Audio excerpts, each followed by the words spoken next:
ওকে, প্রিয় শিক্ষার্থীবৃন্দ, আমরা গত দুটো ক্লাসে হলো পরিমাণগত রসায়নের দ্রবণের বিভিন্ন প্রকারের ঘনমাত্রা নিয়ে কথা বলেছিলাম।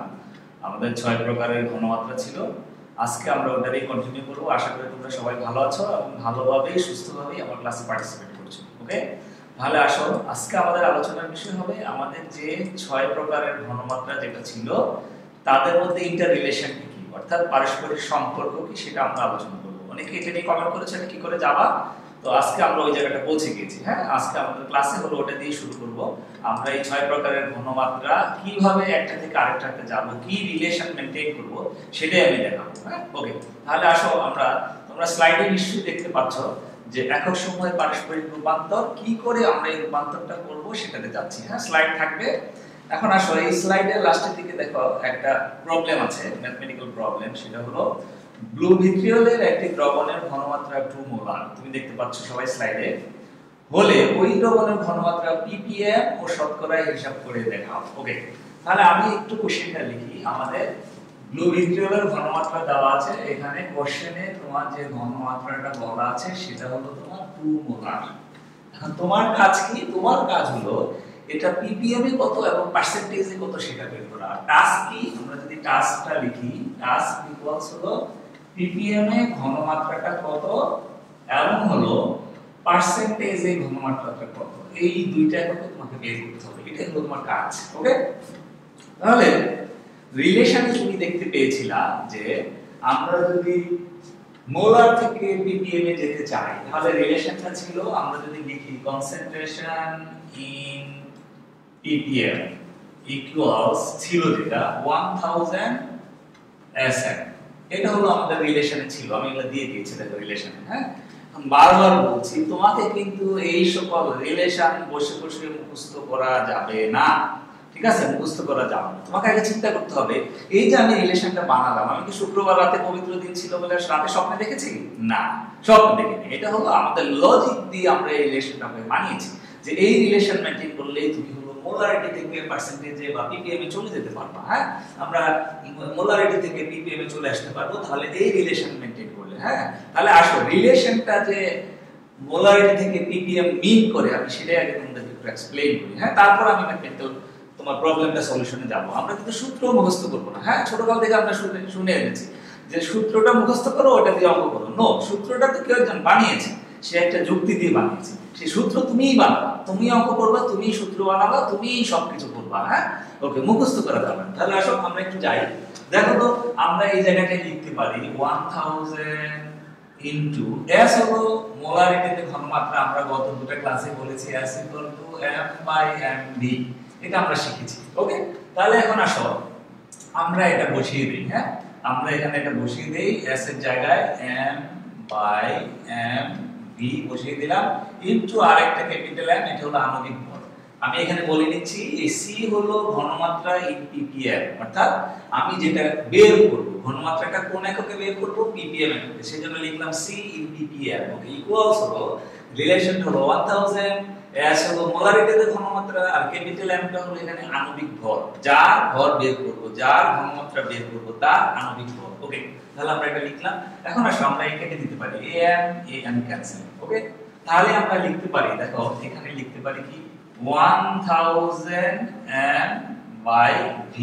আচ্ছা, এখন দেখো তো আমাদের এখানে যে এখানে এককে m ছিল গ্রাম একক আর v ছিল লিটার একক। ওকে, আচ্ছা, তাহলে আমরা এই জায়গাটা কি দেখতেছি, গ্রাম এককে 1000 দিয়ে গুণ। তাহলে গ্রাম এককে যদি আমরা 1000 দিয়ে গুণ দেই তাহলে আমরা পেয়ে যাই মিলিগ্রাম একক। কোন একক? মিলিগ্রাম। আমরা গ্রামকে যদি 1000 দিয়ে মাল্টিপ্লাই করি তাহলে আমরা পেয়ে যাই সেটা হলো মিলিগ্রাম। তাহলে উপরে মিলিগ্রাম চলে আসলো। আর ভি এর একক হলো আমাদের এই রিলেশনে ছিল লিটার। তাহলে দেখো আমাদের চলে আসছে মিলিগ্রাম পার লিটার। আমরা আগে ইকুয়েশনে বলেছিলাম যে ppm মানেই হলো মিলিগ্রাম পার লিটার। তাহলে দেখো তো রিলেশনটা ঠিক আছে কিনা, এটাই তো আমাদের ppm। এই হয়ে গেল। তাহলে আমি বুঝতে পারলাম সূত্রটা বসে বসে? না, আমি সূত্রটা বানিয়ে নিলাম, এরপর আমি এখানে ভ্যালু বসিয়ে সলভ করব। আগে আমি তোমাদেরকে এস্টাবলিশ করলাম এই রিলেশনটা যে ট্রু, এটা যে ঠিক রিলেশন, অর্থাৎ মোলারিটি থেকে যদি ppm এ যেতে চাও তাহলে এই রিলেশনটা যে ঠিক আছে আগে সেটাই বুঝালাম। আবার বলছি আমি 1000 লিখলাম। s ইকুয়াল টু আমরা আগেই শিখেছি m বাই mv, আমরা সেটা বসিয়ে দিলাম। s equal to m by mv into আরেকটা ক্যাপিটাল m আণবিক ভর সেটা লিখলাম। তাহলে m ক্যান্সেল হয়ে গেল আমার। তাহলে থাকলো কি 1000 m বাই v। এখন আমরা একটু তাকাই যে আমাদের m এর একক কি ছিল। এই যে s এর রিলেশনে m এর একক ছিল গ্রামে আর আয়তনের একক ছিল লিটার। সো এখন আসো আমরা এই গ্রাম লিখলাম, আর 1000 দিয়ে যদি আমি গ্রামকে মাল্টিপ্লাই করি তাহলে আমি লিখতে পারি মিলিগ্রাম, আর নিচে আয়তনের একক হলো লিটারে। সো আমরা লিখলাম মিলিগ্রাম পার লিটার, যেটা হলো ppm এর একক। ঠিক আছে, তাহলে আমরা রিলেশনটা বুঝে গেলাম যে এই রিলেশনটা ঠিক আছে। এবার আমি যাব, আশা করি সবাই বুঝতে পেরেছো। এখন আমি যাব এটা দিয়ে আমাদের যে টাস্ক, তোমার যে ব্লু ভিট্রিয়ল, আমি এটা মুছে ফেলি। আমাদের যে ব্লু ভিট্রিয়ল সেটা দেওয়া আছে হলো 2 মোলার। এখন তুমি যদি বের করতে চাও ppm এ এটা কত ppm হবে সেটাতে বের করবে। হ্যাঁ, তাহলে তোমরা আগের মতই লিখবা অ্যাজ ইউজুয়াল, যেটা লিখো। আমরা জানি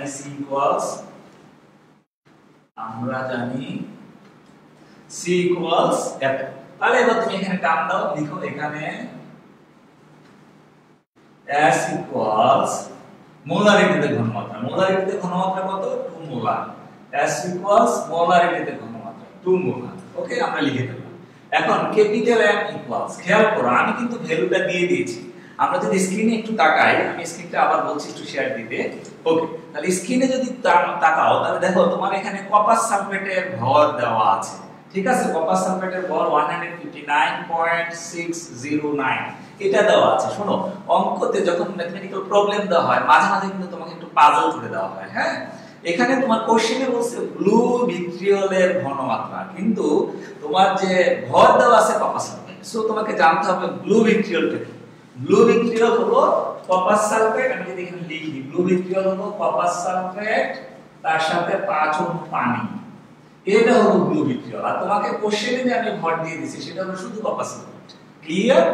আবার বলছি, ব্লু ভিট্রিয়ল হলো কপার সালফেট তার সাথে 5 অণু পানি লাগবে।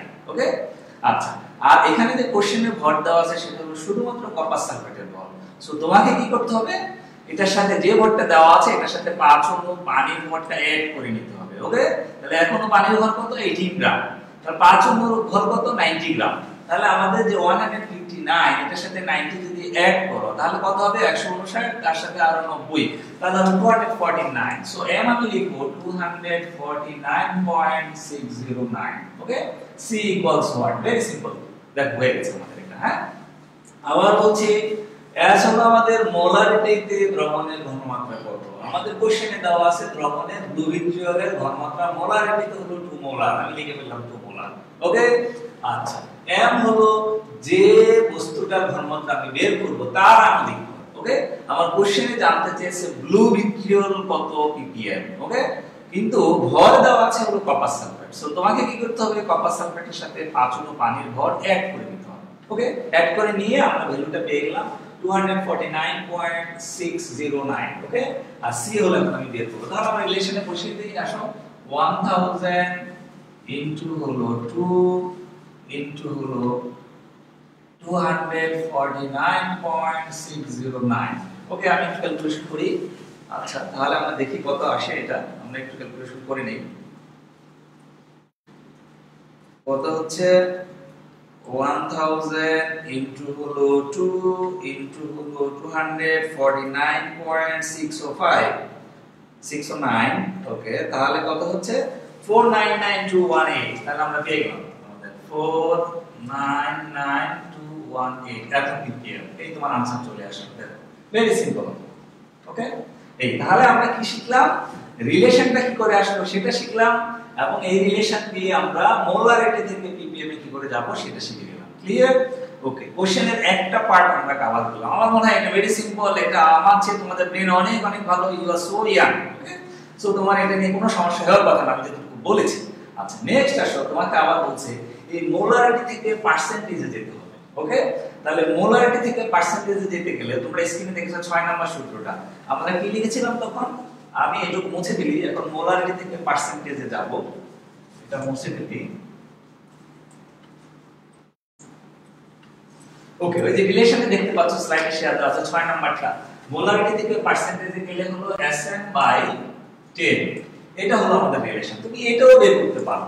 এখন চাইলে আমি ক্যালকুলেশন করতে পারি কিন্তু আমার মনে হয় তোমরা একটা পারবা, কি করে এখানে যেতে পারো আমি তো একটা দেখিয়ে দিলাম, সেভাবে যেতে পারবা। মোলারিটি থেকে পার্সেন্টেজে যাবো। আচ্ছা আমি বলেই দিচ্ছি, ঠিক আছে? ওকে, আচ্ছা পার্সেন্টেজ কি আমাদের? পার্সেন্টেজ মানে হলো, ধরো এটা 2%, এটা বলতে আমরা কি বুঝি আমি দেখিয়ে দিই।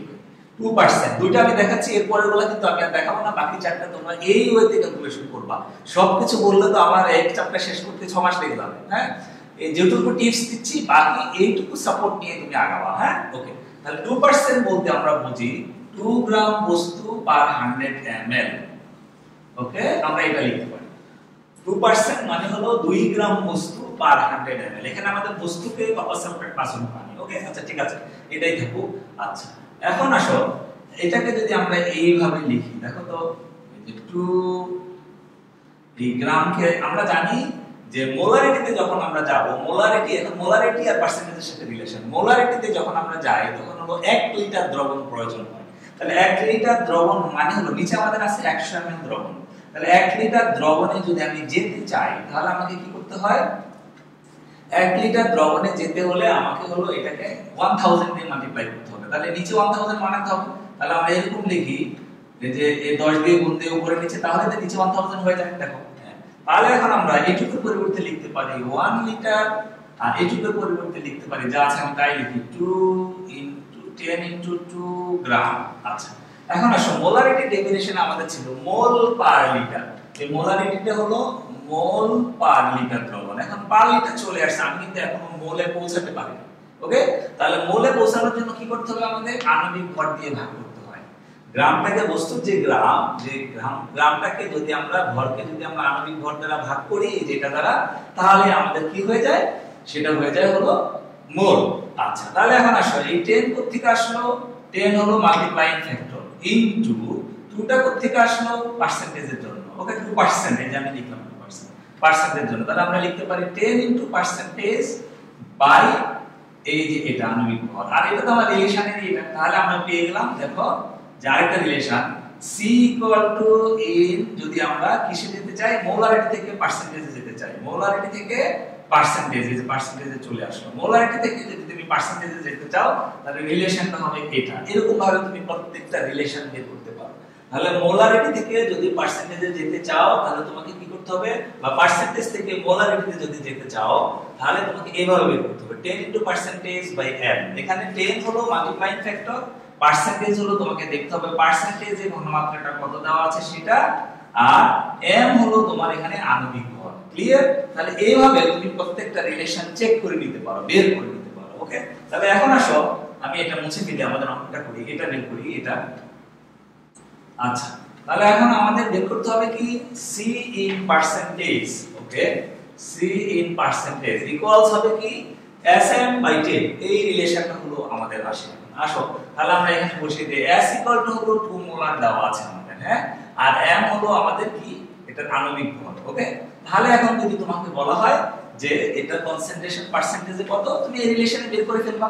ঠিক আছে, এভাবে বের করে ফেলবা তোমরা। এটা আমি আর আগাচ্ছি না। ওকে, আমরা নেক্সট স্লাইডে চলে যাই, আরেকটা অঙ্কতে চলে যাই। এটা মনে হয় তোমরা পারবা, আমি বলে ফেলবা।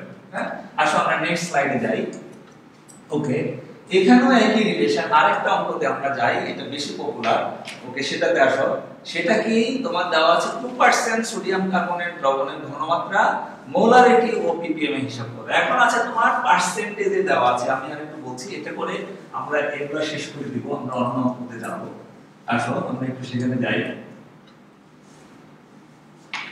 এটা দেওয়া আছে 2% Na2CO3 দ্রবণ। এই দ্রবণের ঘনমাত্রা তুমি এখন কোন কোন এককে বের করতে বলেছে তোমাকে? মোলারিটি এবং ppm। এখন পার্সেন্টেজ থেকে তোমাকে যেতে হবে মোলারিটিতে, মোলারিটি এন্ড ppm। ওকে, তাহলে মোলারিটিতে যাওয়ার জন্য, পার্সেন্টেজ থেকে মোলারিটিতে যাওয়ার জন্য তোমাদের যে 4 নাম্বার রিলেশনটা ছিল একটু আগে আমি হিসাব করে দেখিয়েছি। হ্যাঁ, C = 10 * percentage value divided by হলো আমাদের ক্যাপিটাল M। রিলেশনটা ছিল এরকম, একটু আগে আমরা যে বের করেছি। হ্যাঁ, 4 নম্বর সূত্রটা। C = তোমরা চাইলে স্লাইডটা আবার শো করছি, আমরা একটু দেখে নাও। রিলেশনটা ছিল এরকম 10 * পার্সেন্টেজ বাই হলো ক্যাপিটাল M। তাহলে তুমি এখানে লিখে ফেলো, এখানে পার্সেন্টেজ ভ্যালুটা হলো 2 2%, এই যে আমাদের বলে দিয়েছে 2% সোডিয়াম কার্বনেট। ওকে, আর কি দরকার আমার? আণবিক ভর। আণবিক ভর হলো সোডিয়াম কার্বনেটের আণবিক ভর আমরা জানি 106। তাহলে আমরা বের করব কিসে? মোলারিটিতে কত? C = কত মোলার। এটা হলো আমাদের কাজ, ভেরি সিম্পল। ওকে, আর রিলেশনটা তো আমি একটু আগেই দেখালাম কি করে আসে। হ্যাঁ, তাহলে আমরা পেয়ে গেলাম পার্সেন্টেজ ভ্যালু 2, মোলারিটি হলো 106, আণবিক ভর হলো 106 বা 106, আর ঘনমাত্রাটা মোলারিটি কত? তাহলে আসলে আমরা বসিয়ে দিচ্ছি। তাহলে 10 * 2 / 106। আসলে আমরা একটু ভাগ করে নেই।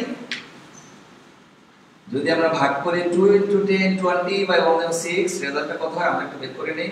20/106 হলো এই যে দেখছি 0.1887 মোলার। হয়ে গেছে তোমার এটা आंसर হয়ে গেল। ফার্স্ট টাস্ক শেষ। এবার আমরা যাব ppm এ কত। 2 নম্বর রিলেশনটাই দেখতে পাচ্ছ তোমরা। আবার যদি আমরা স্লাইডে যাই, এটা তোমার কাছে থাকবে এই রিলেশন, এবং আমি বারবার বলছি প্রত্যেকটা রিলেশন তুমি বুঝে নেবে কি করে আসলো। আমি তো দুটো দেখিয়ে দিলাম, এইভাবে তুমি বাকি চারটা বের করে নিবা। ওকে, 2 নম্বর রিলেশনটা তাকাও, দেখো লেখা আছে পার্সেন্টেজ থেকে ppm। তাহলে কি সেটা? 10000 * পার্সেন্টেজ। আমি যদি সূত্রটা লিখি, সূত্রটা হলো পার্সেন্টেজ থেকে ppm এ গেলে হলো 10000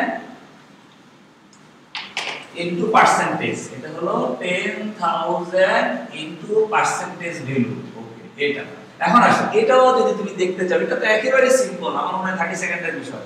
দেখো তো, আমরা যদি এই পাশে লিখি, আমি এই পাশে একটু লিখে নেই পার্সেন্টেজ, আর এখানে আমি যেতে চাচ্ছি ppm। এই রিলেশনটা কি করে আসে? এটা ভেরি সিম্পল। পার্সেন্টেজ বলতে আমরা বুঝি 100 ml এর মধ্যে কতটুকু বস্তু আছে। এই যে 2%, মানে কি 100 ml এর মধ্যে 2 গ্রাম সোডিয়াম কার্বনেট আছে, তাই না? সেটা। ওকে, আর ppm হলো আমরা জানি 1 মিলিয়নে বা 10 লক্ষতে কত পরিমাণ বস্তু আছে। আমি বারবার বলছি, এক্সপ্লেইন করেছি আমরা এগুলো। হ্যাঁ, তাহলে 10 লক্ষ মানে হলো আমরা বলেছি একের সামনে 6টা শূন্য। আমরা গত 2 লেকচারে বলেছি 4 5 6, 6টা শূন্য পেয়ে গেলাম। ওকে, আমরা যেতে চাই পার্সেন্টেজ থেকে ppm। 100 ml থেকে 1 মিলিয়ন ml। ওকে, তাহলে দেখো তো এই পাশে আছে 2টা শূন্য, আমি এই পাশে কেটে দিলাম 2টা শূন্য। তাহলে আমি মাল্টিপ্লাইং ফ্যাক্টর পেয়ে গেছি। দেখো 10000 দিয়ে যদি আমি পার্সেন্টেজকে গুণ করি, তাহলে আমি ppm চলে যেতে পারি। Very simple. আমার মনে হয় এগুলো এক্সপ্লেইন করার কোনো মানে হয় না, তোমরা পেয়ে যাবে। আমি শুধু দিয়ে দিলাম তোমাদের এক জায়গায় করে, যেন তোমার কালেকশনে থাকে, তুমি এটা অ্যাপ্লাই করে তুমি তোমার বাস্তব জীবনে অঙ্কগুলো করবা। হ্যাঁ, ইজিলি করতে পারবো। আচ্ছা, তাহলে আমরা এখানে বসিয়ে দেই। আসো 10000, 4টা শূন্য দিতে হবে একের সাথে, 2টা কাটা, এই যে 100 2টা শূন্য, এখানে 2টা শূন্য কাটা, সো একের সামনে তোমার 4টা শূন্য। তাহলে একের সামনে 4টা শূন্য ইনটু পার্সেন্টেজ ভ্যালুটা হলো আমাদের এখানে 2। তাহলে আমরা পেয়ে গেলাম 10 * 2 মানে 20000 ppm। এটা হয়ে গেল 20000 ppm সোডিয়াম কার্বনেট হয়ে গেল। এইভাবে হলো তুমি এই অঙ্কগুলো সলভ করবে। আমার মনে হয় এগুলো পারবা। আমি দুটো অঙ্ক দেখিয়ে দিলাম, আর সূত্র সবগুলোই দিয়ে দিলাম, যেন তোমার কোনো সমস্যা না হয়। এইভাবে করো। যদি করতে গিয়ে কোনো সমস্যা ফেস করো, কমেন্টে জানাবা, লাইভে ইনশাআল্লাহ আমরা আবার ওগুলো সলভ করার চেষ্টা করব। হ্যাঁ, আমরা এখন চলে যাচ্ছি পরবর্তী স্লাইডগুলোতে। পরবর্তী স্লাইডগুলোতে আমরা এখন অন্য নিয়মের অঙ্ক করব। আসো, তোমরা এখন পরবর্তী স্লাইডে দেখতে পাবা যে তোমাকে হলো এই যে, যেমন আমরা একটা দিয়েছি নাম্বার 6 অঙ্কটা তাকাও। 1200 ml 0.125 মোলার সালফিউরিক অ্যাসিড দ্রবণ প্রস্তুত করতে হবে। তোমাকে বলে দিয়েছে, কোশ্চেনটা একটু পড়ে নাও। দেখো 1200 ml 0.125 ml সালফিউরিক অ্যাসিড প্রস্তুত করতে হবে। এখন প্রস্তুত করতে গেলে তোমাকে তো কিছু লাগবে। আমি কিছু না দিয়ে তো তোমাকে বলতে পারবো না বানাও। আমি অবশ্যই তোমাকে সবকিছু দিয়ে দিব, তারপর বলবো বানাও। যেমন আমাদের বাসায় আমরা যখন ব্রেড বানাই, আগে আমাদের কি লাগে? ধরো আটা, ময়দা, যা যা দরকার উপকরণগুলো সব লাগে, তারপর বলি আমরা এটা বানাও, তাই না? তাহলে উপকরণ দিয়ে দেব। তাহলে মেইন উপকরণ কি? এই কোশ্চেনে দেখো 12 মোলার সালফিউরিক অ্যাসিড দ্রবণের কি পরিমাণ প্রয়োজন। তাহলে তোমার মেইন উপকরণ হচ্ছে 12 মোলার সালফিউরিক অ্যাসিড। এখান থেকে তোমাকে বানাতে হবে 0.125 মোলার কত মিলিলিটার? 1200 মিলিলিটার। ওকে, তাহলে এই ধরনের অঙ্ক করতে গেলে তোমাকে যেটা ভাবতে হবে সেটা হলো, আমি একটু বলছি শুনে নাও। তোমাকে যেই দ্রবণটা দেওয়া থাকবে সেটার ঘনমাত্রা থাকবে বেশি। ওকে, আর যেটা বানাতে হবে সেটার ঘনমাত্রা থাকবে কম। অর্থাৎ তোমার কাজ হলো দ্রবণটাকে লঘু করা। কি করা? দ্রবণটাকে লঘু করা। এখন এই যে দ্রবণ লঘু করবা, এখানে কিন্তু আমরা যা ইচ্ছা তাই করব না, যে ঠিক আছে 1 চামচ অ্যাসিড নিলাম আর 1 বালতি পানি ঢেলে দিলাম, তাহলে কিন্তু তোমার টার্গেট দ্রবণ পাবা না। হ্যাঁ, তোমাকে এখানে হিসাব নিকাশ করে তারপর বুঝতে হবে অ্যাসিড কতটুকু নিবা, পানি কতটুকু নিবা। হ্যাঁ, তাহলে সেই কাজটাই তোমাকে করতে হবে। তাহলে আলটিমেটলি আমরা বুঝলাম আমার যে ইনিশিয়াল দ্রবণ সেটা হলো 12 মোলার, আর যেটা আমি বানাবো সেটা হলো 0.125 মোলার। তাহলে ওটার তুলনায় এটা অনেক পাতলা, তার মানে আমাকে দ্রবণটাকে লঘু করতে হবে। হ্যাঁ, পাতলা করতে হবে, পানি মিশাতে হবে। ওকে, তাহলে এখন আসো, আমার টোটাল দ্রবণের আয়তন হবে 1200 ml। হ্যাঁ, আর যেই ঘনমাত্রাটা হবে সেটা হলো 0.125। এখন আসো আমি যদি লিখি দ্রবণ লঘুকরণের ক্ষেত্রে যে সূত্রটা আমরা ফলো করি সেটা তোমরা জানো। আসো আমরা লিখি, তাহলে ভালো হবে, এটা ক্লিয়ার করে দিচ্ছি।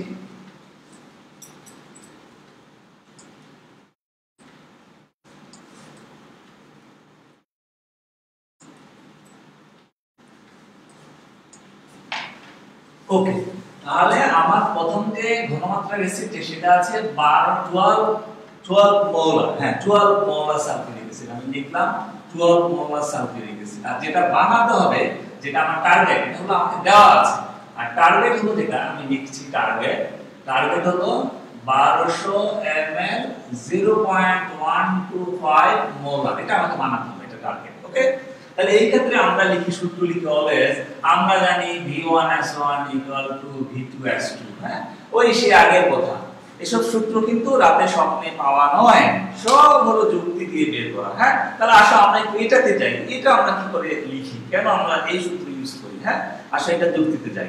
এটা যুক্তি তোমাদের পড়া হয়ে গেছে। আমাদের বস ইকুয়েশন হলো এই যে, দেখো আমি কিন্তু সব সেন্টেন্স এটা বুঝি নাই। হ্যাঁ, কারণ তোমার এটা কাজ হবে। ওকে, তাহলে এই ইকুয়েশনে তাকাও, S হলো মোলারিটি, M হলো ভর, ক্যাপিটাল M হলো আণবিক ভর, V হলো আয়তন। হ্যাঁ, তাহলে আমি যদি তোমাকে বলি S এবং V এর মধ্যে একটা সম্পর্ক তৈরি করো, আবার বলছি কার মধ্যে সম্পর্ক তৈরি করবা, S এবং V এর মধ্যে সম্পর্ক তৈরি করো, তাহলে তোমার রিলেশন হলো S এবং V, M এবং ক্যাপিটাল M, এই দুইটাকে তুমি ধ্রুব সংখ্যা ধরে নাও। হ্যাঁ, একটা বস্তু যখন নির্দিষ্ট দ্রবণে নির্দিষ্ট পরিমাণ দ্রব্যে আছে, একটা ধ্রুব সংখ্যা ধরতে পারো।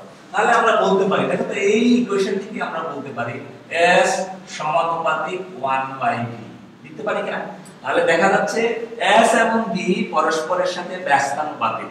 আয়তন বাড়লে দ্রবণের ঘনমাত্রা কমে যায়, আয়তন কমলে দ্রবণের ঘনমাত্রা বেড়ে যায়। তাহলে আমরা যদি এটাকে এইভাবে লিখি, S ধরো একটা ধ্রুবক, আমি লিখলাম V, এটা হলো আমাদের এখানে সমানুপাতিক ধ্রুবক লিখতে পারি।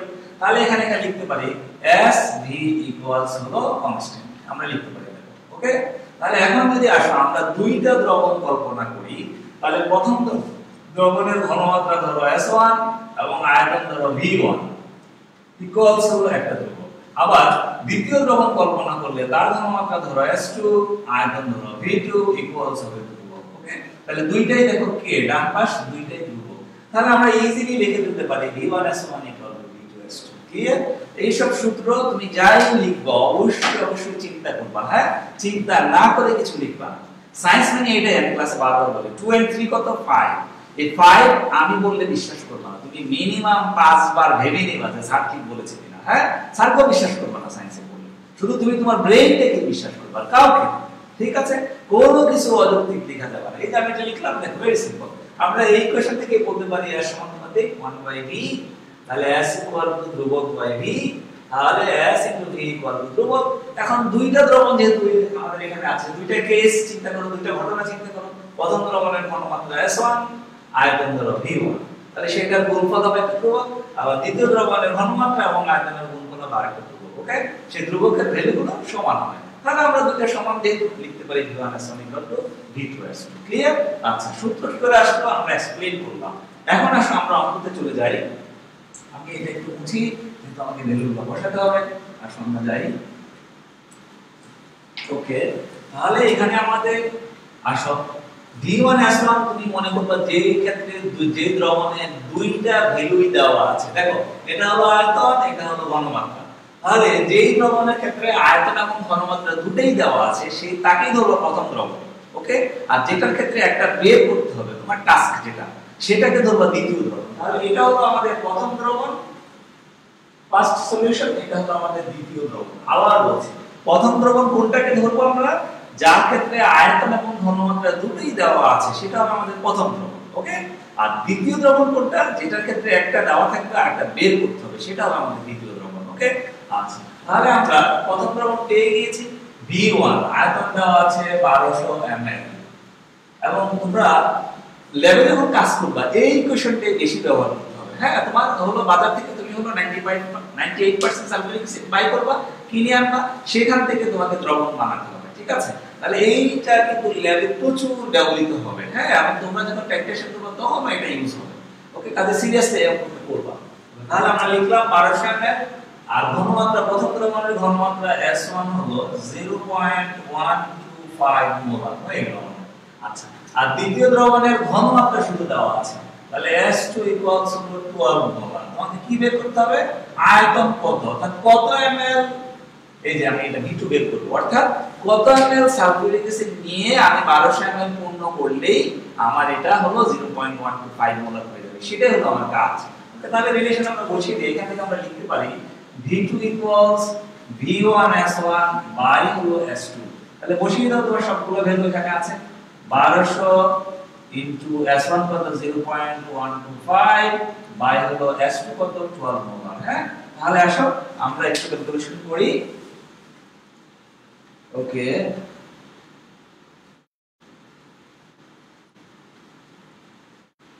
আমরা একটু বসিয়ে দিই 1200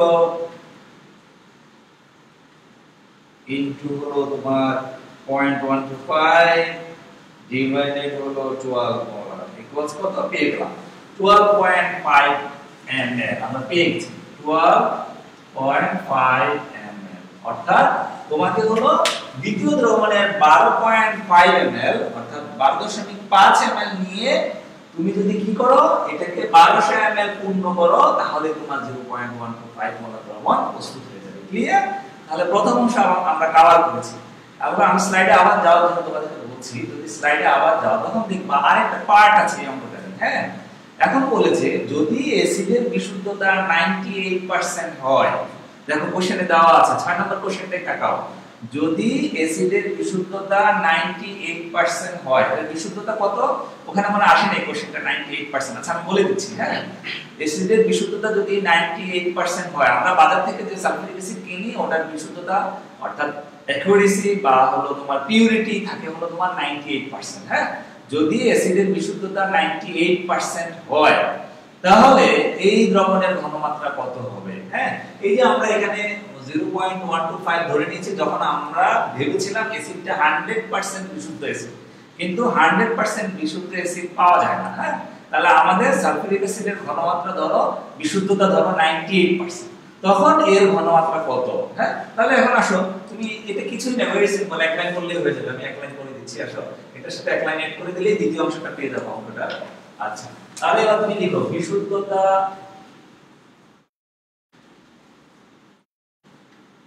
বিবেচনায়, একটু লিখে নাও বন্ধু, এই বিশুদ্ধতা বিবেচনায় সালফিউরিক অ্যাসিড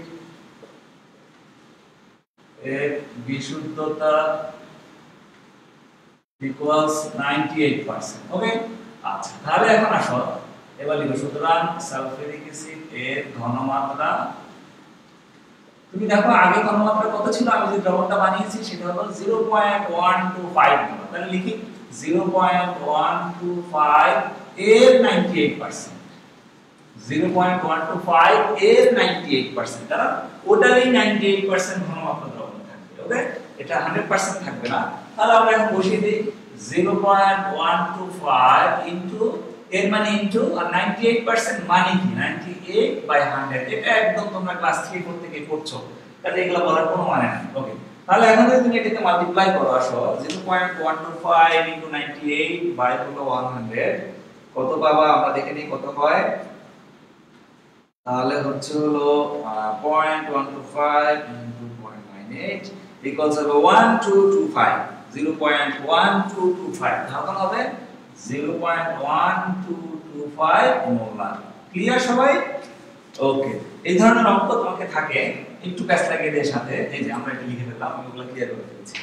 তাহলে আমরা পেয়ে গেছি যদি অ্যাসিডটা 98% বিশুদ্ধ হয় সেই ক্ষেত্রে এটার ঘনমাত্রা হবে আমার যে ঘনমাত্রা আমি বানালাম তার 98%। ওকে, তাহলে 0.125 এটা 98%, এর মানে ইনটু 98% মানে হলো 98/100, ক্যালকুলেশন করে তুমি পেয়ে গেলা 0.125। আমরা 6 নাম্বার কভার করলাম। হ্যাঁ, এটা আশা করি বুঝে গিয়েছো। এরপর আমরা নেক্সট আরেকটা অঙ্কতে যাই। খুব পপুলার অঙ্ক, এটা খুব পপুলার, প্রায় আসে এই ধরনের অঙ্ক। হ্যাঁ, 7 নাম্বারটা একটু পরে নাও কোশ্চেন থেকে। বারবার বলছি, যখন তুমি পরীক্ষায় ম্যাথ আনসার করবা তুমি অবশ্যই কোশ্চেনটা ভালো করে পড়বা। আনসারের চেয়ে গুরুত্ব দিতে হবে কোশ্চেন, কারণ ওখান থেকে তুমি ভ্যালুগুলো নিয়ে কাজ করবে। ওই জায়গাটা যদি মিস্টেক করে ফেলো তাহলে তোমার পুরো সিস্টেমটাই, পুরো অঙ্কটাই কিন্তু ক্যান্সেল হয়ে যাবে, কাজে ওটা করা যাবে না। হ্যাঁ, আচ্ছা এখন দেখো সালফিউরিক অ্যাসিডের এখন আর আগের মতো করে 12 মোলার বলে দেয় নাই। নতুন একটা ইনফরমেশন দিয়েছি তোমাকে। হ্যাঁ, নতুন ইনফরমেশনটা কি বলে দিয়েছে, সালফিউরিক অ্যাসিডের আপেক্ষিক গুরুত্ব 1.84, হ্যাঁ, এবং এর বিশুদ্ধতা 98% হলে অ্যাসিডের ঘনমাত্রা মোলারিটিতে হিসাব করো। দেখো তোমাকে ঘনমাত্রা বলে দেয় না। হ্যাঁ, আমি এগুলা ক্লিয়ার করে দিই। তোমাকে হলো ঘনমাত্রা বলে দেয় নাই। হ্যাঁ, তোমাকে এখন বলছে যে অ্যাসিডের আপেক্ষিক গুরুত্ব হলো, তোমার অ্যাসিডের আপেক্ষিক গুরুত্ব হলো 1.84 আপেক্ষিক গুরুত্ব। ওকে, তাহলে আমরা লিখি, দেওয়া আছে কি অ্যাসিডের আপেক্ষিক গুরুত্ব, এই পাশে একটু লিখি অ্যাসিডের আপেক্ষিক গুরুত্ব, আমি সংক্ষেপে লিখছি আপেক্ষিক গুরুত্ব ইকুয়ালস হলো 1.84। ওকে, এটা দেওয়া আছে। দেখো অ্যাসিডের আপেক্ষিক গুরুত্ব 1.84, এই ভ্যালুটা দেওয়া আছে। এইটুকু থাকলেই তোমার দেখো অ্যাসিডের ঘনমাত্রা কত আমরা ইজিলি হিসাব করে দিতে পারবো। আসো কি করে, এখন আমরা জানি সিজিএস পদ্ধতিতে আপেক্ষিক গুরুত্ব ইকুয়ালস হলো ঘনত্ব। ঠিক আছে, আপেক্ষিক গুরুত্ব আর ঘনত্ব সেম কথা সিজিএস সিস্টেমে। ওকে, তাহলে আমরা লিখতে পারি অ্যাসিডের ঘনত্ব ইকুয়ালস হলো 1.84 গ্রাম পার ml। আমরা জানি ঘনত্বের একক হলো গ্রাম পার ml বা গ্রাম পার সিসি, যেটাই লিখো তুমি, কোনো সমস্যা নাই। দেখো আমি ইনফরমেশন পেয়ে গেছি, এইটুকু দিয়ে আমার অঙ্ক করা শেষ হয়ে যাবে। এখন আসো মোলারিটিতে ঘনমাত্রা বের করার সূত্র হলো আমাদের এটা, আমরা জানি যে 1000 m/mv, এই সূত্রটা আমরা লিখবো। আমরা জানি সূত্র কি করে আসছে এগুলো আমরা সব শিখেছি আগের লেকচারগুলোতে, সবগুলো তোমার কাছে আছে, ভিডিও এখন তোমার হাতের কাছে अवेलेबल, তুমি ওগুলা না বুঝলে আবার একটু দেখে নিয়ে রিভিউ করবা। হ্যাঁ, আচ্ছা তাহলে দেখো আমাদের আপেক্ষিক গুরুত্ব কিন্তু এখন হয় না, আমরা সেটা লিখি নাই 1.84। আচ্ছা এখন আমরা জানি সিজিএস সিস্টেমে আপেক্ষিক গুরুত্ব আর ঘনত্ব সেম কথা, তাহলে আমরা লিখতে পারি সুতরাং অ্যাসিডের ঘনত্ব ইকুয়ালস 1.84 গ্রাম পার ml। তাহলে আমার এখানে দুইটা ভ্যালু দেওয়া আছে। দেখো এই আমার এখানে দরকার হলো ক্যাপিটাল M স্মল m আর হলো আমাদের v, দুইটাই দেওয়া আছে। দেখো এই যে 1 ml এর মধ্যে সালফিউরিক অ্যাসিড আছে 1.84 গ্রাম, পেয়ে গেছি। তাহলে এখন এখান থেকে লিখতে পারি সুতরাং স্মল m ইকুয়ালস হলো কত, স্মল m ইকুয়ালস হলো 1.84 গ্রাম, ক্যাপিটাল M ইকুয়ালস কত, সালফিউরিক অ্যাসিডের আণবিক ভর সবাই জানো সেটা হলো 98। ওকে, আর এখানে দ্রবণের আয়তন V ইকুয়ালস কত 1 মিলিলিটার, এই নিচে 1 মিলিলিটার পেয়ে গেছি। তাহলে S ইকুয়ালস হোয়াট আমরা বের করে দিলাম। আসো বসিয়ে দাও, 1000 ইনটু হলো 1.84 ডিভাইডেড বাই 98 ইনটু হলো 1, এত মোলার, এত মোলার। মোলার আমরা ব্র্যাকেট দিয়ে প্রকাশ করি কোনটার জন্য, এই যেন এই আণবিক ভরের ক্যাপিটাল M আর মোলারিটির ক্যাপিটাল M যেন পেস না লাগে সেই জন্য এটা লিখি। আর তোমার যদি এটা পেস লাগে তাহলে তুমি মোল পার লিটার লিখো কনফিউশন এড়ানোর জন্য। হ্যাঁ, ওকে, তাহলে আসো 1000 ইনটু হলো 1.84 ডিভাইডেড বাই 98, আমরা পেয়ে গেছি 18.7755, 18.7755। ওকে, আমরা লিখে ফেলি 18.7755 মোলার। আমরা হিসাব করে দেখলাম যে আপেক্ষিক গুরুত্ব থেকে যদি আমরা সালফিউরিক অ্যাসিডের ঘনমাত্রাটা হিসাব করি তাহলে কত পাই, 18.7755 মোলার। এখন দেখো তোমার কোশ্চেনে দেওয়া আছে অ্যাসিডটা কিন্তু 100% বিশুদ্ধ না। ক্লিয়ার, তোমার যে কোশ্চেন যেটা দেওয়া আছে এই যে এত হতো যদি তোমার অ্যাসিডটা 100% বিশুদ্ধ হতো, কিন্তু আমরা জানি 100% বিশুদ্ধ সালফিউরিক অ্যাসিড বাজারে পাওয়া যায় না, যাই হোক 98%। তাহলে তুমি এখন যে ঘনমাত্রাটা পেয়েছো এটা 98% বের করলে তুমি পেয়ে যাবে অ্যাকচুয়াল ঘনমাত্রাটা অ্যাসিডের কত। তাহলে আসো আমরা লিখি বিশুদ্ধতা বিবেচনায় আগের মতো বিশুদ্ধতা বিবেচনায় সংক্ষেপে লিখি বিশুদ্ধতা বিবেচনায় ঘনমাত্রা S ইকুয়ালস আমরা লিখতে পারি এখন 18.7755 এর 98%। ওকে, তাহলে আসলে ক্যালকুলেশনটা করে ফেলি 18.7755 into 98 by 100। তাহলে রেজাল্টটা বের করে ফেলো আবার আগের মতো করে ক্যালকুলেশন করে। ওকে, তাহলে কত হচ্ছে আসো? হ্যাঁ, এই যে পেয়ে গেছি 18.4। 18 পয়েন্ট, এটা যদি মাল্টিপ্লাই করো তাহলে 18.4 এত মোলার। এটাই হলো তোমার আনসার। তোমাকে যেটা কোশ্চেনে চেয়েছে সেটাই হলো এটা। কি ক্লিয়ার? তাহলে আবার একটু আমি রিভিউ করছি। আমাদের আপেক্ষিক গুরুত্ব এবং ঘনত্ব বিবেচনায় নিয়ে যদি আমরা অ্যাসিডের ঘনমাত্রা বের করি এই সূত্র দিয়ে আমরা পেয়ে গেলাম হলো 18.7755 মোলার। এখন এটা হতো যদি আমার অ্যাসিডটা হলো 100% বিশুদ্ধ হতো। ওই যে পরের বাক্যটুকু যদি বলে না দিত অ্যাসিডের বিশুদ্ধতা 98% হলে এইটুকু যদি ওমিট করে দিত তাহলে তোমাকে ধরে নিতে হলো এটা 100% বিশুদ্ধ অ্যাসিড। যেহেতু আমাদের বলে দিয়েছে এটা 98% বিশুদ্ধ অ্যাসিড, তাহলে 98% এটা 98% বের করলে তুমি হলো অ্যাসিডের সত্যিকার ঘনমাত্রা পেয়ে যাবে। আমরা এটা পেয়ে গেলাম। ক্লিয়ার? তাহলে এই নিয়ম শেষ করলাম আমরা। এরপর আমরা চলে যাব আসো একটু, সেটা হলো রিঅ্যাকশন বেস কিছু অঙ্ক আছে আমরা সেখানে যাব আমরা। হ্যাঁ, পরের স্লাইডে আমরা যদি যাই তাহলে এটা আমি ক্লিয়ার করি। আসলে এখন আমরা যাব রিঅ্যাকশন বেস কিছু অঙ্ক আমরা করব। এখানে অনেক অঙ্ক আছে, আমি কিন্তু সব করতে পারবো না। আমি শুধু তোমাকে গাইডলাইন দিয়ে দিচ্ছি, বাকি সব অঙ্ক তুমি তোমার মতো করে প্র্যাকটিস করবা। তোমার হাতের নাগালে যে সকল বই আছে ওগুলা থেকে কোশ্চেন দেখে তুমি সলভ করবা, চেষ্টা করবা। হ্যাঁ, আশা করি পারবা তোমরা, কোনো সমস্যা হবে না। যা যা দরকার টিপস আমি তোমাকে দিয়ে দিয়েছি, আশা করি সবই পারবা। ওকে, এখন দেখো তোমাকে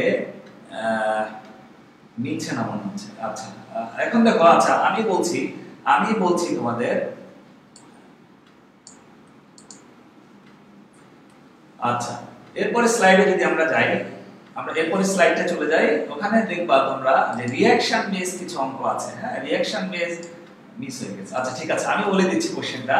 প্রমাণ তাপমাত্রা ও চাপে 20 লিটার কার্বন ডাই অক্সাইড প্রস্তুত করতে কত গ্রাম ক্যালসিয়াম কার্বনেট উত্তপ্ত করতে হবে? কোশ্চেনটা আমি বলে দিচ্ছি তোমাদের। হ্যাঁ, প্রমাণ তাপমাত্রা ও চাপে 20 লিটার এসটিপি তে তুমি যদি 20 লিটার কার্বন ডাই অক্সাইড প্রস্তুত করতে চাও, কোশ্চেনটা কি আমি বলে দিচ্ছি।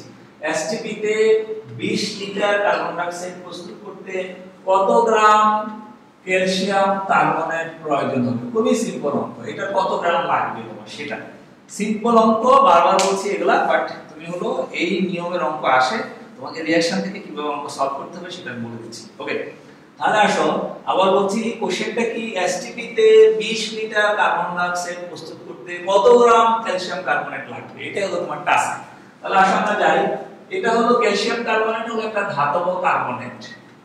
ক্যালসিয়াম কার্বনেট হলো একটা ধাতব কার্বনেট। ধাতব কার্বনেটকে যদি আমরা হিট দেই, অর্থাৎ ধাতু আছে কার্বনেট আছে, ধাতব কার্বনেটকে যদি আমরা হিট দেই তাহলে এটা ভেঙে যায়। ভেঙে গিয়ে কি হয়, এই যে এখান থেকে দেখো একটা ক্লু পেয়ে যাচ্ছে, তোমার এখানে কার্বনেট আছে। তো কার্বনেটের কাছাকাছি গ্যাস কোনটা আছে আমাদের? হ্যাঁ, যেটা আমাদের সেন্স বলে, কার্বনেটের কাছাকাছি গ্যাস হলো কার্বন ডাই অক্সাইড।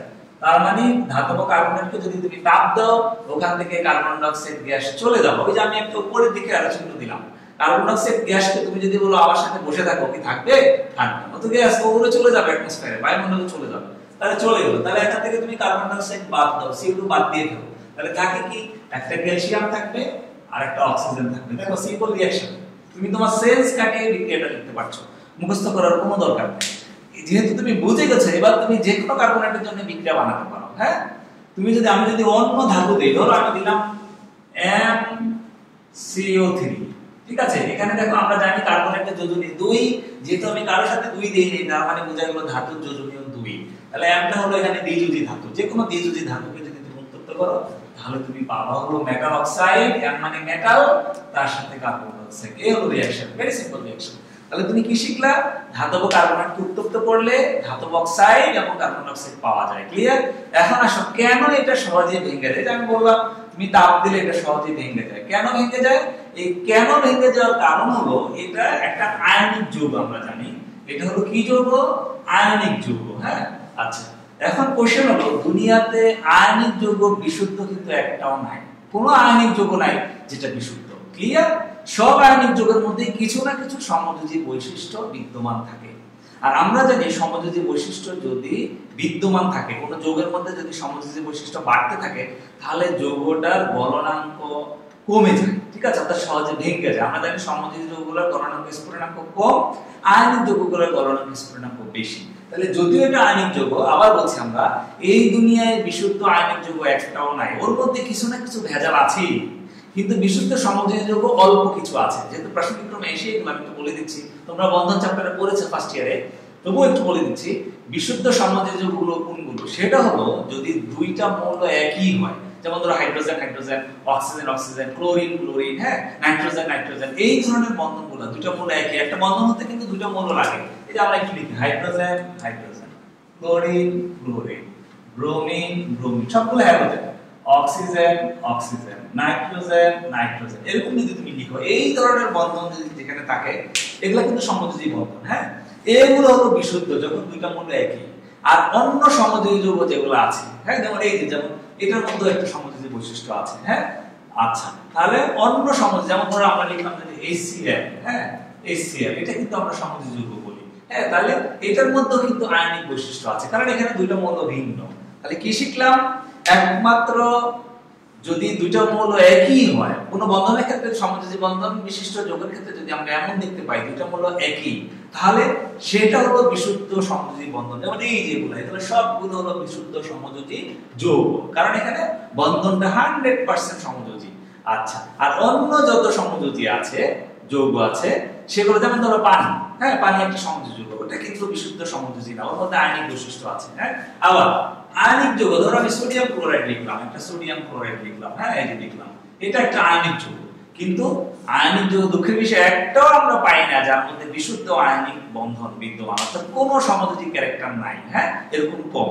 যেমন আমরা বলি, বাস্তব উদাহরণ দিয়ে ক্লাসে সেরকম, যে একটা ছেলে যখন আমরা দেখি অনেক চুপচাপ, আমরা বলি ও তো একেবারে চুপচাপ, মেয়ের মতো বৈশিষ্ট্য, কিন্তু ওকে যখন তুমি বাস্তব লাইফে ছেড়ে দিবা, তখন দেখবে অনেক সময় ও বাঘের মতো আচরণ করে। তাহলে ওই গুণগুলো সুপ্ত থাকে। হ্যাঁ, অর্থাৎ তার বৈশিষ্ট্য তুমি যা দেখছো সবসময় যে এরকম হবে তা না। হ্যাঁ, ওকে অ্যানালাইসিস করে খুঁজে পাওয়া যাবে ওর মধ্যে অন্য বৈশিষ্ট্য আছে কিনা। ক্লিয়ার?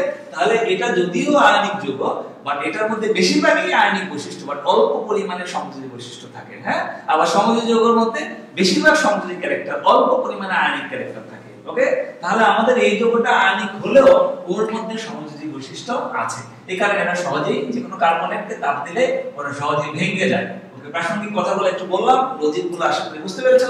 এখন আমরা আমাদের চলে যাই যে ক্লাস, আমাদের কতটুকু কার্বন ডাই অক্সাইড বানাতে হবে? 20 লিটার। এখন আমার ক্যালসিয়াম কার্বনেট কি পরিমাণ লাগবে সেটা বের করতে হবে। ওকে, এখন আসো আমি তোমাদের বলে দেই, কেমিস্ট্রিতে যত জায়গায় রিঅ্যাকশন লিখবা, তোমার সমতা করার দরকার সব ক্ষেত্রে হয় না, কিন্তু যে ক্ষেত্রে তুমি রিঅ্যাকশন দিয়ে অঙ্ক করবা, হ্যাঁ, রিঅ্যাকশনকে ইউজ করে অঙ্ক করবা, সেই ক্ষেত্রে কিন্তু তোমাকে সমতা করতেই হবে। ক্লিয়ার? ওকে, তাহলে যেহেতু এখন আমরা এই রিঅ্যাকশন দিয়ে অঙ্ক করব, সো আমাদের এখন দেখতে হবে সমতা ঠিক আছে কিনা, দুই পাশে মোল সংখ্যা এবং পরমাণু সংখ্যা হিসাব ঠিক আছে কিনা সেটা আমাকে যাচাই করে নিতে হবে। তাহলে দেখো তো, আমাদের এখানে ক্যালসিয়াম আছে বামে একটা ডানে একটা, মিলে গিয়েছে। কার্বন আছে বামে একটা ডানে একটা, মিলে গিয়েছে। অক্সিজেন আছে বামে তিনটা ডানে দুইটা আর একটা টোটাল তিনটা। তাহলে আমি দেখতে পাচ্ছি কিছু দিয়ে গুণ করা ছাড়াই বিক্রিয়া লেখার সাথে সাথে এটা অটোমেটিক্যালি কি হয়ে গিয়েছে? সমতা সাধিত হয়ে গিয়েছে। ক্লিয়ার? এবার আমি অঙ্কতে যেতে পারবো। ক্লিয়ার? আবার বলছি, যখনই আমি রিঅ্যাকশন দিয়ে অঙ্ক করব, তখন তোমাকে অবশ্যই বিক্রিয়াটাকে সমতা সাধিত হয়ে আছে কিনা এটা চেক করতে হবে, যাচাই করতে হবে। যদি হয়ে যায় ফাইন, আর যদি সমতা সাধিত না হয় তাহলে তোমাকে সমতা সাধন করে নিতে হবে। ক্লিয়ার? আমরা এরকম অঙ্কতে যাব, তখন আমরা একটা পেয়ে যাব। একটু পরে আমরা নেক্সট অঙ্কটা যখন যাব তখন দেখব সমতা সাধন করতে হবে, হয়তো বা তখন আমরা করে নিব। হ্যাঁ, ওকে, এটাকে সলভ করি আমরা। তাহলে এটা দেখা যাচ্ছে এখানে ক্যালসিয়াম কার্বনেট কত মোল? 1 মোল। আমাদের রাসায়নিক বিক্রিয়ার সব হিসাব হলো মোলে। ওকে, তাহলে তোমাকে মোল লিখলাম। আমাদের এখানে রিলেশন হলো কার্বন ডাই অক্সাইড আর ক্যালসিয়াম কার্বনেট, আমি এই দুইটাই লিখব, ও কোনো রিলেশনে নাই। ঠিক আছে, এই জন্য আমরা এটাকে নিয়ে টানাটানি করব না। ওকে, ক্লিয়ার? আচ্ছা, নেক্সট আসো, এটা হলো 1 মোল, দুইটাই 1 মোল। ওকে, এখন তুমি কোশ্চেনে খেয়াল করো, এখানে বলেছে ক্যালসিয়াম কার্বনেট কত গ্রাম লাগবে। এটা কোশ্চেন হলো কত গ্রাম, কত গ্রাম, এই যে এই জায়গাটা কত গ্রাম ক্যালসিয়াম কার্বনেট হলো, কোশ্চেনে বলা আছে কত গ্রাম ক্যালসিয়াম কার্বনেট লাগবে। আর কার্বন ডাই অক্সাইডের সাথে দেখো এককটা আছে লিটার, কত লিটার। ক্লিয়ার? তাহলে যেটা যে এককে আছে মোলকে আমরা সেই এককে প্রকাশ করব। হ্যাঁ, আমরা জানি যে কোনো বস্তুর 1 মোল মানে হলো কি 22.4 লিটার। যে কোনো বস্তুর 1 মোল হলো 22.4 লিটার। তাহলে আমরা এই ক্যালসিয়াম কার্বনেটের নিচে লিখে দিই 1 মোল মানে হলো 22.4 লিটার। আর এটা হলো ভরে প্রকাশ করতে হবে যে কত গ্রাম। হ্যাঁ, তাহলে ক্যালসিয়াম কার্বনেটের ভর কত হিসাব করো। আণবিক ভরকে গ্রামে প্রকাশ করলে আমরা জানি মোল হয়ে যায়।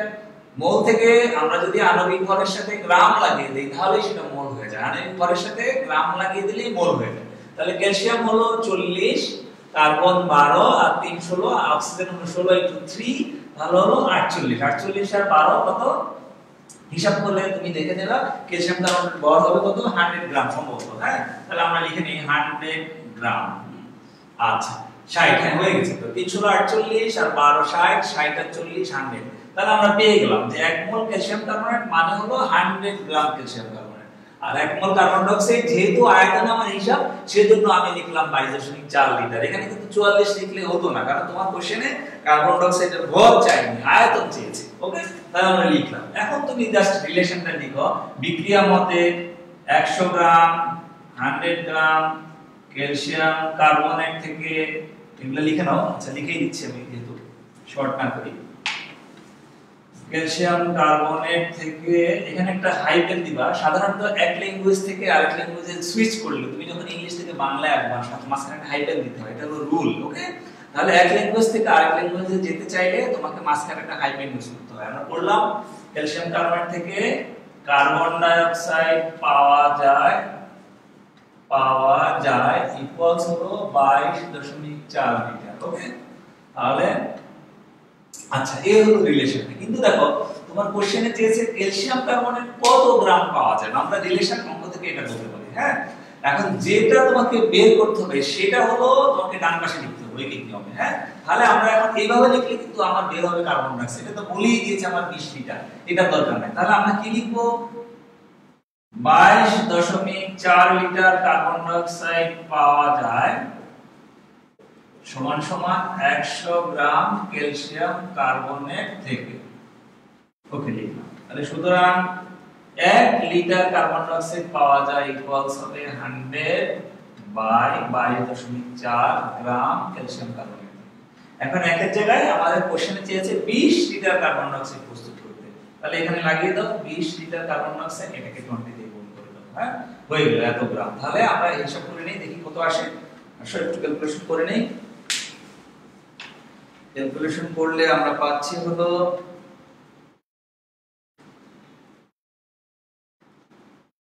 20 * 100 ডিভাইডেড বাই হলো 22.4 89.26। তাহলে আমরা পেয়ে গেলাম 89.286 গ্রাম ক্যালসিয়াম কার্বনেট। এটাই হলো তোমার आंसर। ওকে, আমরা পেয়ে গেছি। তাহলে এইভাবে হলো আমাদের বিক্রিয়া থেকে অঙ্ক করতে হয়। ওকে, আসো আরেকটা অঙ্ক করে আমরা রাখবো আজকে। আরেকটাতে যাই, সেটা হলো তোমাকে বলে দিয়েছে। ওকে, সেটা হলো হ্যাবার প্রণালীতে অ্যামোনিয়া প্রস্তুত করি। আমরা জানি এটা পড়েছো তোমরা, ফার্স্ট ইয়ারেও পড়েছো যে হ্যাবার প্রণালীতে অ্যামোনিয়া প্রস্তুত করি আমরা, যেখানে হলো নাইট্রোজেন এবং হাইড্রোজেন প্রয়োজন হয়। ওকে, এখন আসো আমরা লিখি হ্যাবার প্রণালীতে বিক্রিয়াটা হলো আমরা কি এটা এরকম nitrogen gas plus hydrogen gas মিলে হয় হলো অ্যামোনিয়া গ্যাস। ওকে, আমরা লিখলাম। হ্যাঁ, ওকে। আচ্ছা, আমি তো বলেছি আমাদের বিক্রিয়া লেখার পর আমাদের দেখতে হবে ব্যালেন্স আছে কিনা। হ্যাঁ, তাহলে দেখো তো এখানে বামে আছে 2টা নাইট্রোজেন, ডানে আছে একটা নাইট্রোজেন। তাহলে আমাকে এটা কি করতে হবে 2 দিয়ে গুণ দিতে হবে। ওকে, দিয়ে দিলাম। যদি আমি একে 2 দিয়ে গুণ দেই তাহলে হাইড্রোজেন কয়টা হয়ে যায় ডানে 6টা, কিন্তু বামে কয়টা হাইড্রোজেন আছে 2টা। তাহলে এটাকে 6 বানানোর জন্য 3 দিয়ে মাল্টিপ্লাই করতে হবে। ওকে, তাহলে আমরা বিক্রিয়া লিখলাম, সমতা সাধন করলাম। এখন তোমাকে কোশ্চেন বলেছে এসটিপি তে 750 ml। কোশ্চেনটা আমি বলে দিচ্ছি, এসটিপি তে 750 মিলিলিটার নাইট্রোজেন হতে কতটুকু অ্যামোনিয়া পাওয়া যাবে। কোশ্চেন বলেছে এসটিপি তে 750 ml নাইট্রোজেন হতে হেলো বনানীতে কত লিটার অ্যামোনিয়া পাওয়া যাবে এই হলো তোমার টাস্ক। ওকে, তাহলে কি ভেরি সিম্পল অঙ্ক। হ্যাঁ, বলেছে তোমার 750 ml নাইট্রোজেন হতে, নাইট্রোজেন কত ml 750 ml, এই থেকে কি পরিমাণ অ্যামোনিয়া, কত লিটার অ্যামোনিয়া পাওয়া যাবে সেটাই তোমাকে হিসাব করতে হবে। ওকে, তাহলে আসো আমরা লিখি। এখন আমরা লিখতে পারি বিক্রিয়ার মধ্যে এটা আছে, দেখো কত মোল নাইট্রোজেন আছে 1 মোল, অ্যামোনিয়া কত মোল 2 মোলস, আমরা লিখলাম, যেটা যত মোল আছে সেটা লিখে দিলাম। ওকে, এখন 1 মোল অ্যামোনিয়া মানে হলো 22.4 লিটার আমরা বলছি, আর 2 মোল অ্যামোনিয়া মানে হলো 2 * 22.4 লিটার। ওকে, আচ্ছা 1 মোল নাইট্রোজেন হলো 22.4 লিটার নাইট্রোজেন। এখন এটা কোশ্চেনে দেওয়া আছে মিলিলিটার, তাহলে এটাকে আমরা নিয়ে যাই মিলিলিটারে, তাহলে লিখব 22,400 মিলিলিটার হয়ে গেল। এখন তুমি এখান থেকে রিলেশন তৈরি করো যে বিক্রিয়ার মধ্যে 22,400 মিলিলিটার নাইট্রোজেন থেকে অ্যামোনিয়া পাওয়া যায় সমান সমান হলো 2 * 22.4 লিটার। ওকে, লিখলাম। তাহলে সুতরাং 1 ml নাইট্রোজেন থেকে অ্যামোনিয়া পাওয়া যায় ইকুয়ালস হবে তোমার কত 2 * 22.4 ডিভাইডেড বাই হলো 22,400। ওকে, এত লিটার আমি লিখে ফেললাম, ইউনিটটা লিখে ফেললাম লিটার। এখন তোমার কোশ্চেনে দেওয়া আছে 750, তাহলে তুমি 1 এর জায়গায় এবার 750 বসিয়ে দাও।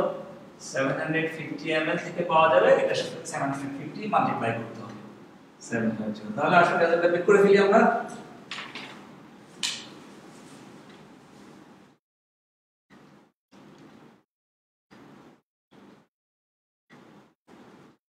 Two into 22.4 into হলো 750 ডিভাইডেড হলো 22,400। ওকে, তাহলে হলো আমাদের 1.5 লিটার পেয়ে গেল। কত লিটার 1.5 লিটার অ্যামোনিয়া হয়ে গেল, এটাই তোমার आंसर। এইভাবে হলো বিক্রিয়া থেকে আমরা অঙ্ক করব। ওকে, আরো অঙ্ক আছে, আমরা নেক্সট ক্লাসে কিছুটা করে আমরা হলো এই ধরনের আরো অঙ্ক আছে, নেক্সট ক্লাস থেকে কিছুটা করে আমরা চলে যাব অন্য নিয়মের অঙ্ক। আগামী ক্লাসে আমরা অঙ্ক করব, সাথে সাথে আমরা টাইট্রেশনও করব। হ্যাঁ, টাইট্রেশন নিয়ে কথা বলবো আগামী ক্লাসে। তোমাদের সেকেন্ড ইয়ারে প্র্যাকটিক্যালি টাইট্রেশন খুবই গুরুত্বপূর্ণ, ওটা তোমাদের করতে হবে। সো এটা আমরা করব, আগে অঙ্ক কিছু করে নেব, বাকি সময়টুকু আমরা টাইট্রেশন নিয়ে কথা বলবো, কিভাবে টাইট্রেশন করতে হবে, এটার মূলনীতি কি, সংজ্ঞা কি, নামনীয় যাবতীয় যা আছে ভেরি সিম্পল, আমরা এগুলো নিয়ে কথা বলবো। কিছুই কঠিন না, তুমি দেখতে পাবা। এই যে অঙ্ক করলাম, কালকে আমরা এখানে এই ধরনের রিঅ্যাকশনের আরো কিছু অঙ্ক করব, এরপর আমরা ওখানে চলে যাব। ওকে, সেই পর্যন্ত তোমরা সবাই ভালো থাকো। নেক্সট ক্লাসে ইনশাআল্লাহ তোমাদের সাথে দেখা হবে। সবাই হলো করোনা ভাইরাসের সুরক্ষা যা বলা আছে সবগুলো ফলো করো। আশা করি তোমরা সবাই ভালো থাকবে আর পড়াশোনা করবে, বাসা ভালো থেকে এই কামনা করে শেষ করছি। ওকে, আল্লাহ হাফেজ।